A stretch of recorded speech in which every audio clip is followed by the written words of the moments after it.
Welcome to Men's Anonymous, the podcast where men can be vulnerable and open without fear of judgment. Your host, Daniel Weinberg, leads authentic and unfiltered discussions that explore the challenges and triumphs of modern manhood. Join us as we break down barriers, challenge stereotypes, and redefine masculinity. Men's Anonymous, a safe space for men to lower their shields and share their inner world without judgment. Hi, welcome to Men's Anonymous's Movember series. Movember is a global movement that runs each November to raise awareness and funds for men's health issues, specifically prostate cancer, testicular cancer, and mental health and suicide prevention. On this week's show, we speak to Laverne on his journey through mental health and suicide prevention. Men's Anonymous. Laverne, so good to have you on the show. I'm happy to be here. Welcome. Okay, we're going to dig in. As I mentioned in my intro, this month is November. We're in the month of Movember, where we talk about or highlight all things related to men's health, men's mental health, prostate cancer, etc. And so, Laverne, we're going to talk about, you've had quite an extraordinary journey in life and have overcome a lot of what I would call challenges or hoops you've had to jump through. You've certainly been given a more difficult set of cards started in your youth. So I really want to talk about your journey of resilience and how, what you experienced and how you overcame it. And then, and where you are today as a father and what drove you or motivated you to keep fighting the good fight. So to start off with, you grew up, and you can describe it, you grew up in what I understand to be, in inverted commas, somewhat of a religious cult environment that your parents got involved in.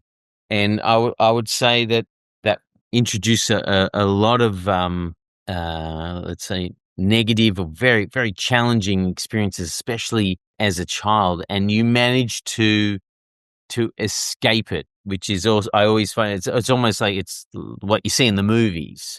Why don't you describe how the cult works, how you got caught up into it, and effectively how unsafe it was, which is I think how unsafe and how alone you must have felt, given the what you expect from your parents and the family structure and the environment a child grows up in. I think that the first primary thing that children require and should expect is a feeling of being safe and loved.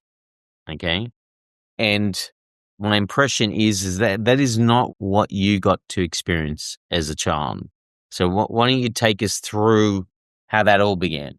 Yeah, that definitely wasn't my experience as a child. It's crazy. I'm 45 and I've just learned the feeling of safety now. So I grew up northern Alberta, rural community. I was in a large family, 8 siblings. And the church that my parents, still belong to, is a fundamentalist religious organization, which is extremely strict, and they still punish shunning. They call it excommunication. What, shunning? What's shunning? So if you're a member of the church and you do something that they don't like or is against their teachings, they kick you out, and then they're not supposed to shake hands with you. You can't eat at the same table. You can't go to certain membership meetings. So you're excluded. But And they still live there, but excluded. Is that what you mean? yes. Oh, wow. So you still live in the community. So it's, it's bullying is what it is, right? Like, you're going to do what we say. There is a very strong social control.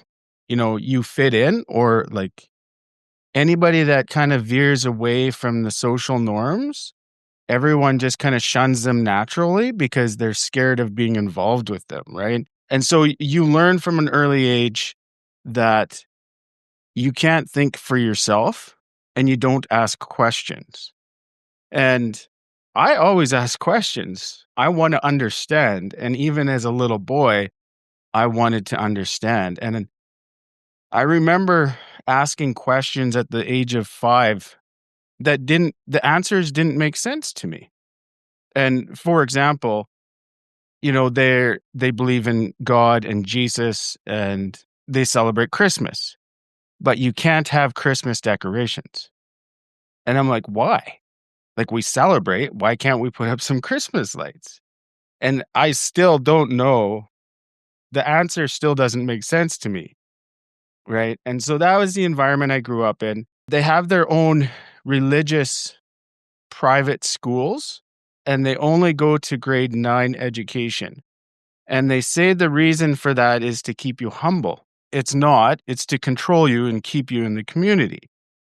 And the teachers in those schools, and I use the term teacher loosely, all they have is a grade 9 education. And the focus of the education in the school is, of course, adapting to their religion. But they also use capital punishment in those schools. And as a young boy who questioned and had undiagnosed ADHD, so I was always up to something, I received, spankings, whippings in school. I witnessed a friend of mine get duct taped to his desk and then had his feet and hands duct taped because he was ADHD and they didn't know how to deal with him. So they just taped him to his desk, right? So there was abuse everywhere. There was a lot of sexual abuse. And in later years, I found out exactly how rampant it was. But as a young boy, my friend group, we were all talking amongst ourselves about one of the predators in the community. We all knew who he was, and we all knew what was happening. And I eventually ended up at that individual's house, and I was sexually molested. And I told my parents, I told my dad about it. And a few months after I told my dad, I was brought back there and I was re-victimized. And So, the wait, just pause there. So you told your parents or your father, and what did they do about it? so my dad told me at the time, he said, I guess I should kind of set this up a bit.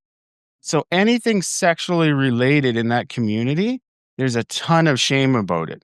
Like that you don't discuss anything, even something as simple as, puberty. Obviously, as a younger child, you see girls' bodies changing. Like none of that ever got discussed. If you go swimming at the river, the boys have to go half a mile up the river around the bend. The girls have to stay in their dresses, and it's very, very shameful subject. And so I didn't know anything about it. Anyway, so I was victimized and I knew that it was wrong. And I remember asking my dad, I'm like, isn't this wrong? Like, shouldn't we be calling the police? And he said, no, we always let the church deal with this. And as a father myself, I don't understand that, but I haven't been brainwashed in that organization, right? The image of their church is everything. They believe they're the one true church. And so how could the police come in and investigate them because they are God's chosen people? So what was actually done about Nothing. the situation? Nothing. And how old were you? I was 9 years old then. And so how did you feel then with regards to how did you feel towards your parents?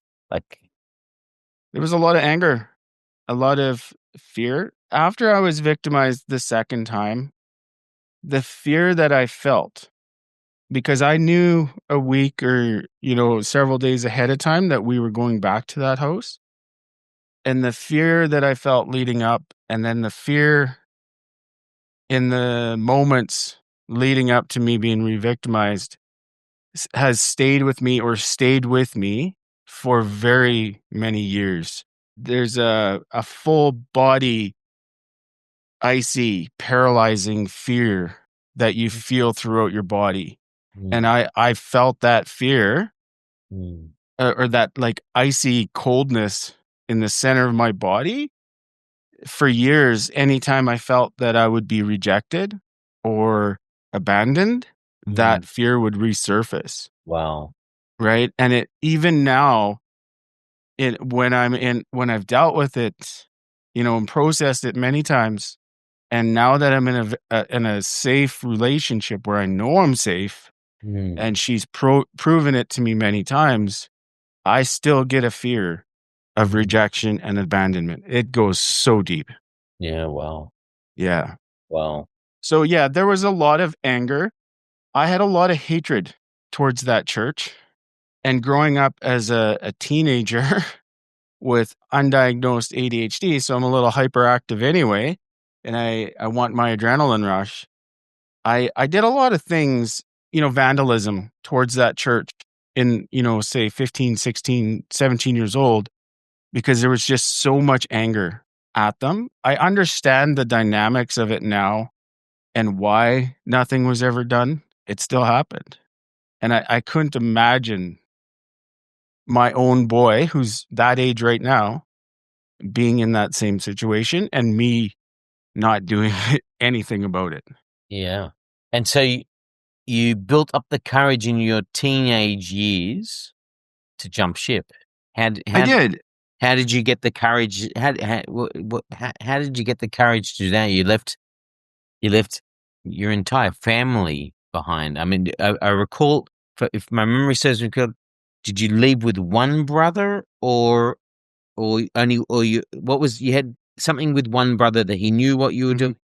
Yes. So when I was 11, my parents moved across the country, across Canada, to another congregation of this church on the East Coast.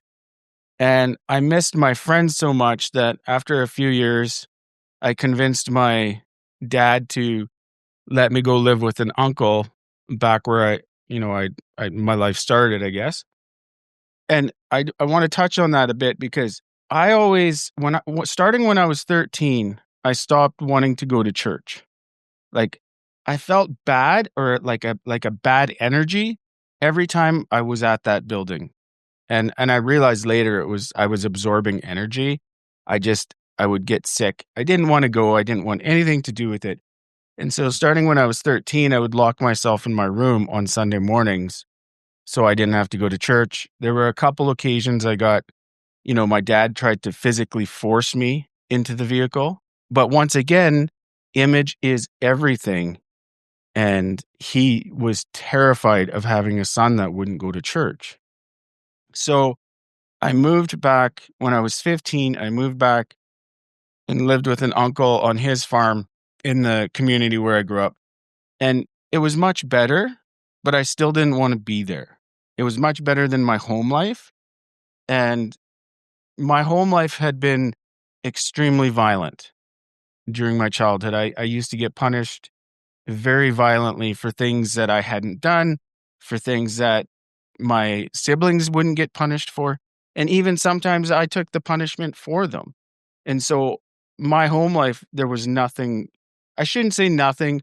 I do have some happy memories, but there's a few. There's only a few. So when I was 16, I was living with my uncle on his farm, and my brother had moved back out to the community. He's about 2 years older than me, and he had joined the church and then been kicked out or excommunicated, and he was living by himself, kind of in that community. And so I just packed up and left and went to his house. And I left a note for my aunt and uncle on the cupboard or on the counter, and I left. And yeah, it was scary, but I knew that's what I wanted to do. And so being able to have him there to help me. And then within a few months of that, when I was 17, I left and went to a big city where one of my mom's sisters lived who had never joined that church. And then that was kind of my leaving process. And do you have much connectivity? Are you in communication with your siblings, your parents today? Today? So, yes, somewhat, I guess. So I have 8 siblings, and I was the only one that didn't join that church, didn't get baptized into that organization. With the exception of 2, the other 6 have all left. Or no, sorry, my math is off there. Anyway, there's 2 that are in the organization. Everyone has left on their own and been excommunicated. But going back to like family dynamics, so first of all, me leaving and going away and making it very clear that I wasn't going to be a part of the organization fractured any possible relationship, because when you're in that organization, you don't associate with what they call worldly people. But also because of the home, the family dynamics with a extremely abusive parent, the siblings are often played off of each other. And so there's not really a closeness anyway. I have one brother that I'm fairly close with, and he's geographically close as well, so that helps. Our kids are the same age, so we see each other occasionally, but we're not a close family. I see my dad occasionally for coffee. That's a relationship we both repaired. However, my mom is still kind of interference with that. I'm the truth teller, and that makes some people really uncomfortable. And so it's just easier not to be around me sometimes.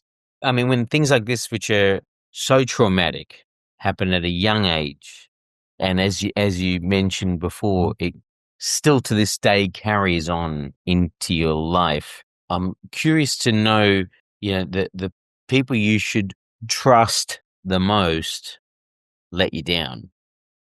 So there are definitely, you must have, as you described, trust issues, especially in relationships where you really need to feel hyper safe to get comfortable. So can you maybe walk us through how, I mean, you've got kids, you obviously had a partner, I'm assuming. Yes. Can you walk us through how you were able to actually get yourself to that place? Like how were you able to navigate or shift your mind to manage that trauma and get to a place where you did feel safe? It's such a long process. What have you So done? What have you done to heal? There must be therapy in there. There must Oh, yeah. what are all the It's things that you did to get through such a difficult experience? So for me, it was a long And process. isolated as well. I mean, like Yeah.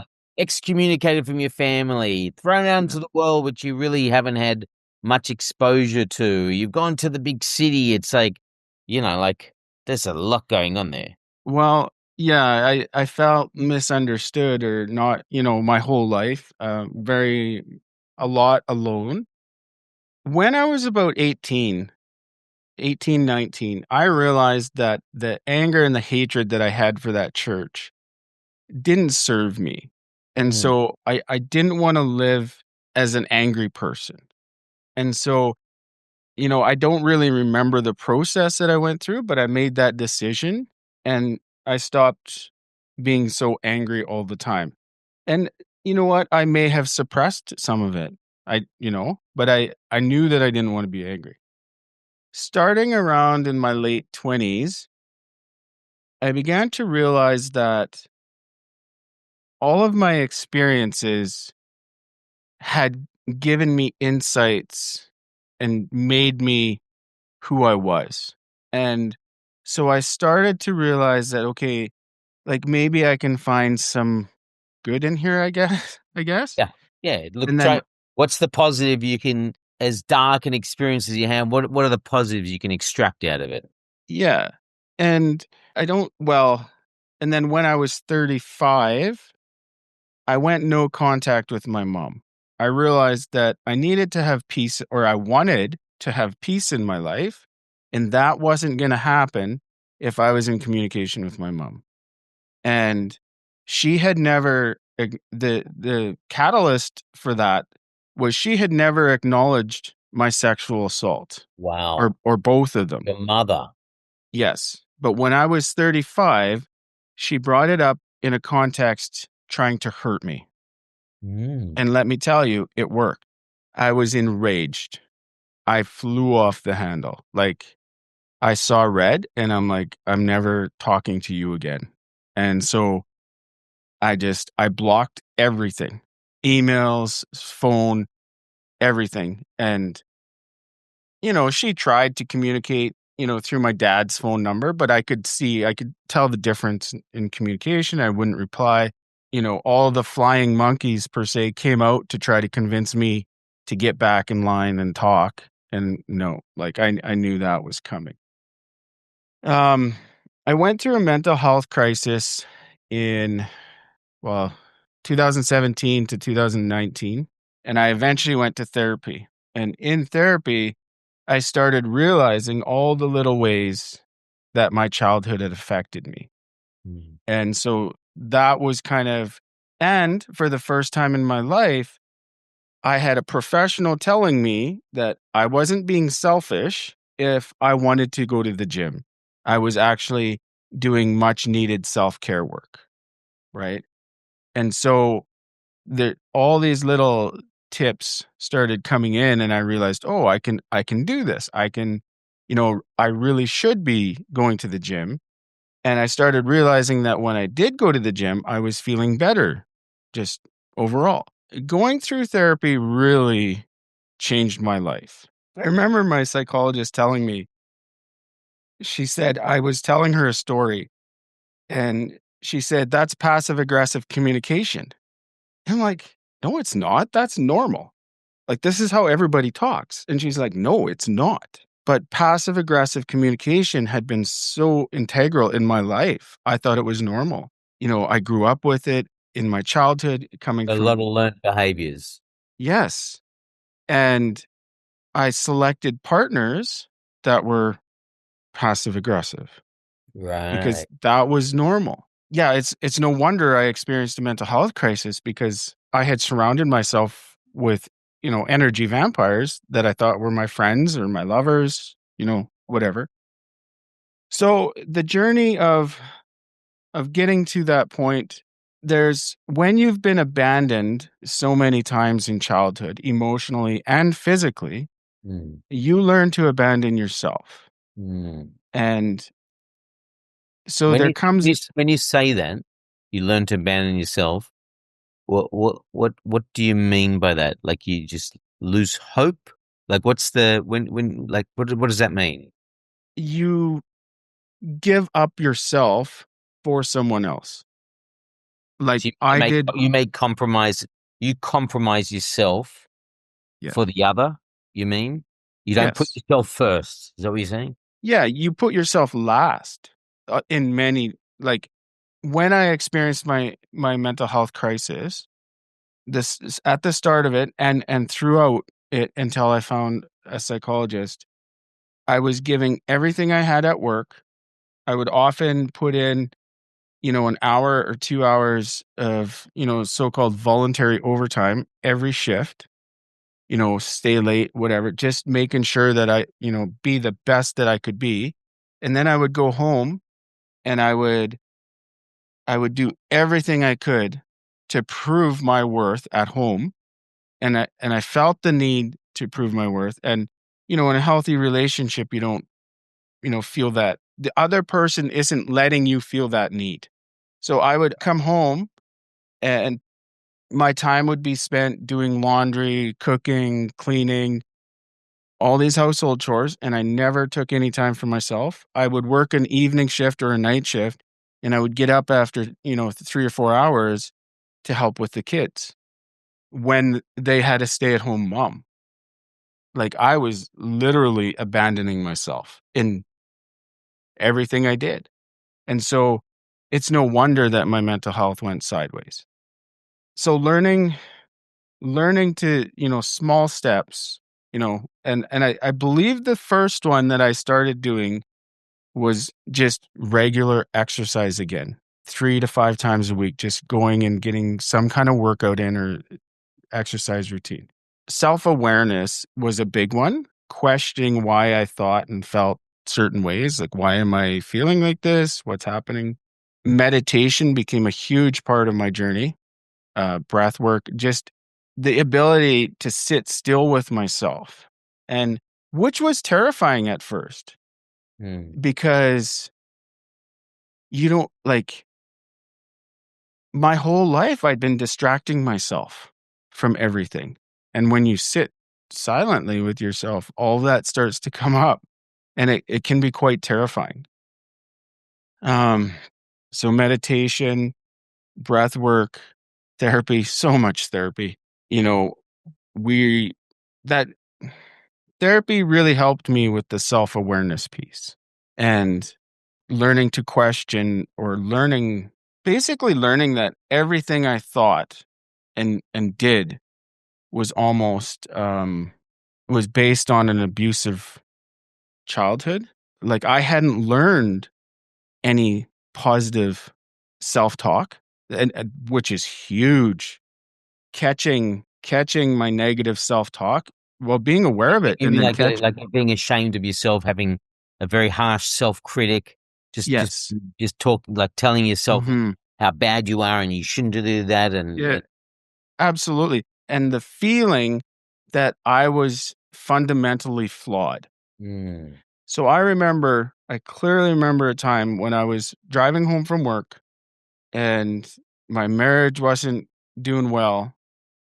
And I remember reprimanding myself because, Laverne, you're married, you have kids, you live in a nice house, you have a good job, you should be happy. And besides, you're never going to find anyone better than what you have now. And as I'm thinking that, I'm like, but this isn't love. Like, I don't think this is actually love. Like, I shouldn't be feeling this way. I shouldn't be getting treated this way. And I'm like, you're not going to find anything better. So don't leave. And if my children were in that same situation, I would be heartbroken if they felt that way. So And that's a really good segue. What I want to go into, you became a father, and we're going to talk about how I want you to talk about how your children saved you from your darkest moments. Before we get there, how did it feel, given what you went through as a child? How did that affect you in your capacity as a father to your kids? Did you become more overly protective of them? Like, how did your experience translate into your parenting, your fathering role? Mhm. So actually, that reminds me of part of my healing process that I want to talk about, that kind of plays into that. During therapy, probably about 6 months in, after I started therapy, we did EMDR therapy. So it's eye movement desensitization reprogramming. And Mm. basically, Heard about this. yeah, there's a couple ways they can do it, but she said a EMDR. EMDR. Yes, yes. Yeah. This where they do something with make your eyes move around, Yes. or yeah. So she had a little board. Explain what EMDR is. Yeah, so she had a little board in front of her, and there was, like, dots that would go across the screen, and it started out, I can't remember if it started out fast and then went slow, which I think it did, but in the eye movement, you can reprogram some memories. And so she asked me what was bothering me the most in my current situation, and I told her. And then she said, "Feel that sensation in your body." So I felt that sensation in my body. She then asked me, "When was the first time you ever felt that sensation?" It was instant. I knew instantly. And it was that icy cold fear that I felt in the moments leading up to the second sexual assault. And so I felt that. And then I don't really remember much of the actual process. I watched the dots on the screen, and she was talking very softly to me, and it lasted probably 45 minutes, and I cried a lot. It was exhausting. I cried so much. At the end of the session, she asked me, "Tell me something good from that incident," which is a seemingly highly unusual question. But the answer was instant for me. And I'm a better dad because of it. Mm. I am. Sorry? Expand on that. I'm more present with my children. I am emotionally available. I am attuned to them. I work hard to have a connection with them and to have a good connection with them. And when they tell me something, I listen, even like little things. So, because I want them to know that I am a safe place and I'm a safe person. I'm obviously protective of them in a more physical sense.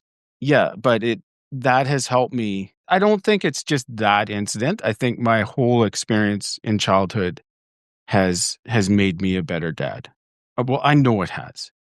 And Because how do you rate your relationship with your kids? Out how of do I 10. rate? Out Out of of 10. 10? Well, there's always room for improvement, so let's go 9. 9. You I have have a a close. fantastic relationship with your kids. I do. We are close. They tell me things that are scary, for them. And yes, and it's something I work at every single day, Amazing.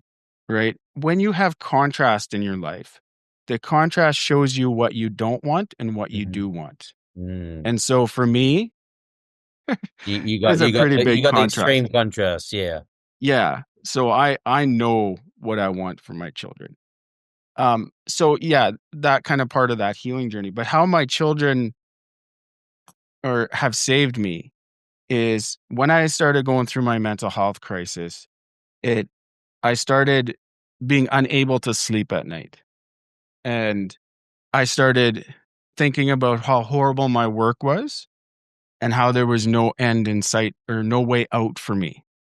And So then, of you were just course, spiraling, basically. yes, just a spiral and constant rumination of only negative thoughts. And then, of course, when my mind and body wasn't getting any rest, it just wreaked havoc on it. And so it got to the point where I would lay awake in bed at night. And to kind of put that in context, I was taking up to 5 times the recommended dose of a sleep aid. And the most I could ever seem to get out of that was about 2 hours of sleep. And so I was in a perpetual state of exhaustion. Sleep deprivation is torture. It is. Oh, Yeah, yeah. it is. It's a horrible place to be. You're not Absolutely. you. You're like your mind and body they're separate. You're like Yes, a walking. You'd be like a walking zombie through life. I was. And for me, I found that when I'm tired and still even today, when I'm much more regulated, I become raw and I get grouchy. And actually that was part of my healing process is if I would feel grouchy or emotional, I'd be like, okay, did I get enough sleep last night? That would be that one question I would ask myself. And if I didn't, I just didn't make decisions on important stuff. I waited. And getting enough sleep is underrated by a lot of people. And so yeah. Absolutely. Let's So talk I about I how dark you got in that period. yeah, so I would lay awake, I would ruminate, and I became suicidal. And it started getting to the point where I would walk myself through every step of the suicide, my death, I guess. Every night I would be like, okay, like all you got to do is get out of bed, go down the stairs, go down to the basement, unlock your gun safe, right? And there was so much stigma around mental health for me, and it had never been safe for me to speak up in my whole life. And if I spoke up as a child, I got punished, right?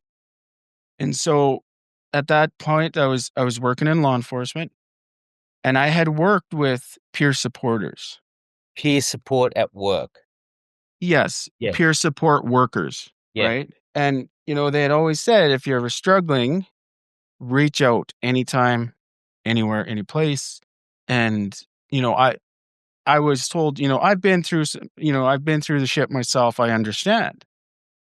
And so but the closest I ever came to reaching out was starting to type a text message at 3 a.m, but I deleted it because I was so scared of speaking up.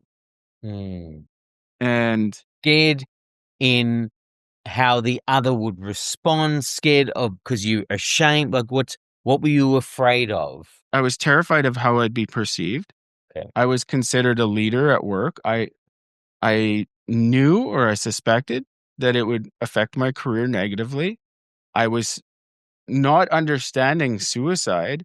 I knew what happened to people who said they were suicidal. The police showed up at their door and they went to the hospital against their will. I'd seen it hundreds of times. Because you're in law enforcement. Yeah. So that wasn't going to be me. Right. And but I wanted to stay alive. And one night I went to the one person in my life who I thought would help me. And I thought they could help me. And my message wasn't received. And I blamed myself. I'm like, you can't even tell them how you're feeling. Like, you're such a broken person. But a couple nights later, I went back and I just laid it all out on the line. And they looked me in the eye and they said, I know. And then they walked out of the room. And that was my rock bottom. There was no hope left. But every night during that time, my then 3-year-old daughter would wake up. She would come to my bed. She would put her head in my armpit and she'd fall back asleep. And so every night while I'm planning out my demise, I would feel her body beside me. I would hear her breathing. And I knew that I had to find a way to fight on. Wow. Because there was no way I was going to leave her and her little brother without their dad. And does she know that? She does know that now. How did you tell her? So over the years since then, since I got therapy, I've been very open about mental health with my children. I want them to know it's okay to not be okay. And so I've been very open with them. I've started public speaking. Amazing. And I've talked on podcasts, and I knew that it's only a matter of time before they hear like the full details of my story. A couple months ago, I was at a speaking event and I brought my children with me. It was an outdoor event. How old are they, your kids now? My daughter is now 11. Wow. And my son is 9. And there was a playground, or there is a playground right beside where the event was. And they knew I was speaking. And so I set it up and I said, like, just so you guys know, like, this is how it went. And, when Lily was 3, then every night she'd, come sleep beside me and tuck herself in. And, that gave me the drive to stay alive because I wanted to be here for you guys. And so at this event, they introduced me. And the instant I started talking, out of the corner of my eye, I saw my daughter running across and right across the front row. And she sat down, found a seat. And she sat with just rapt attention, staring at me, like just focused in on me. And she was so proud of her dad. Well, it's pretty amazing, I'm like fucking, I'm like tearing up over here. Sorry. Yeah. I am. Like Yeah.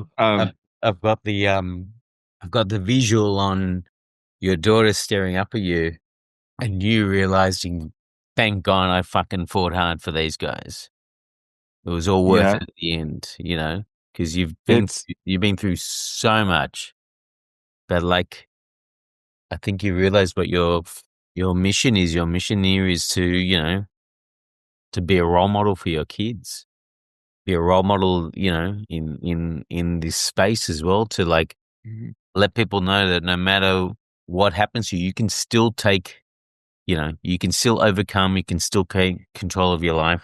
You're going to go through a lot of bumps along the way, but you also have been blessed with two very precious gems that you're going to make sure that you're going to do the best to protect, make feel safe, Mhm. make feel loved, and everything that was not done to you, you're going to make sure I'm going to do it 10x to my kids, to just show, to prove to the world that don't care.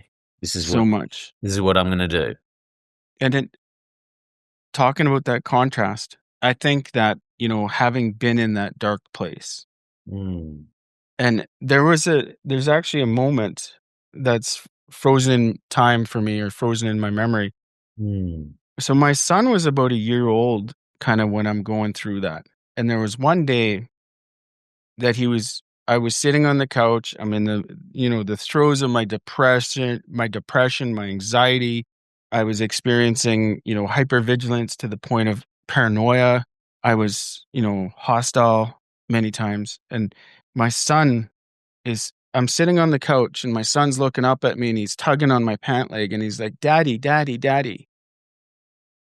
And I remember, and he's smiling, and I'm looking down at him, and I'm like, "Man, I should be happy right now. Like, I should be feeling something, joy or something."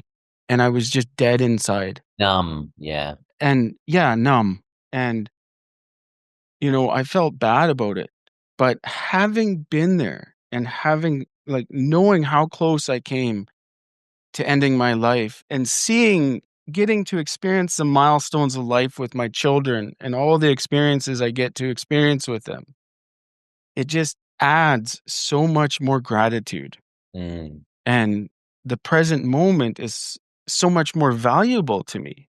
Mm. And there's just, like, even during the hard times, Mm. we find joy together. Mm. I'm just so happy Mm. that I'm here with them. Yeah, amazing. Yes. Really amazing. Okay, I need a breath. Wow. That was very emotional to listen to that. I just want to say that I take my hat off to you. I think you're an amazing human, and I think your kids are very lucky to have you, and you got to stay on that path, because it's certainly bringing you a lot of fruits of your labor, you know. Hmm. So very touched. I really appreciate you, opening up. This is a very, very personal, very sensitive subject. A very, this, like, very honest discussion around some very difficult times and experiences. So I really appreciate you sharing with me and the listeners.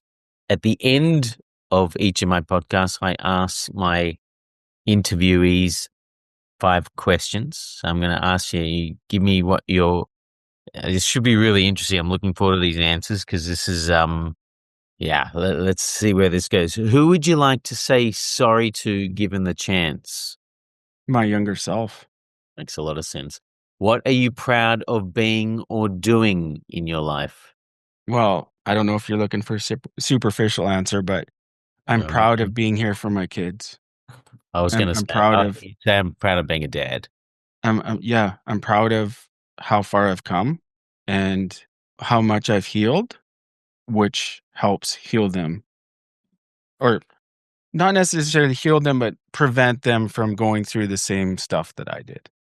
When did you receive kindness whilst needing it most and expecting it least? From my current partner, I felt safe with her. I do feel safe with her, and I have I have a lot of insecurities, Mm. and I'm still terrified of rejection and not being worthy. Mm. Mm. And I have been able to bare my soul with her, Mm. and physically and figuratively, or emotionally, she Mm. would hold me safe. Wow. And that is a level of kindness that I have not known before in my life. Now, this might be a bit of a difficult one, but let's see.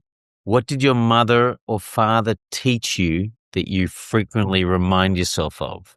So that's an interesting one. And to put this in context, I don't have a lot of good memories about my mother. She gave me advice when I was a young child that has stuck with me today. And it's don't go to bed angry. Don't leave the house angry. Don't leave the house on bad terms. Make sure you patch that relationship or repair it because you never know what'll happen. Interesting. It's not so much a motto in my life now, but it's something because, I try to repair or maintain and repair relationships ongoingly, but I'm not leaving the house angry or, I don't want other people, like I don't want any physical separation if there's, bad feelings or hard feelings. Right. And the final one is what's your superpower? Oh man.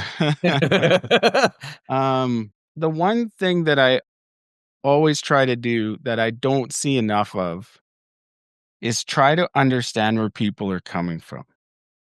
We're all coming from a place of carrying our own traumas. Sometimes we know it, sometimes we don't. And I find that when I try to understand someone and meet them kind of where they're at, it allows me to have maybe empathy for them or understanding them and giving them grace. And it opens the door. You know what? I have to do it for myself first.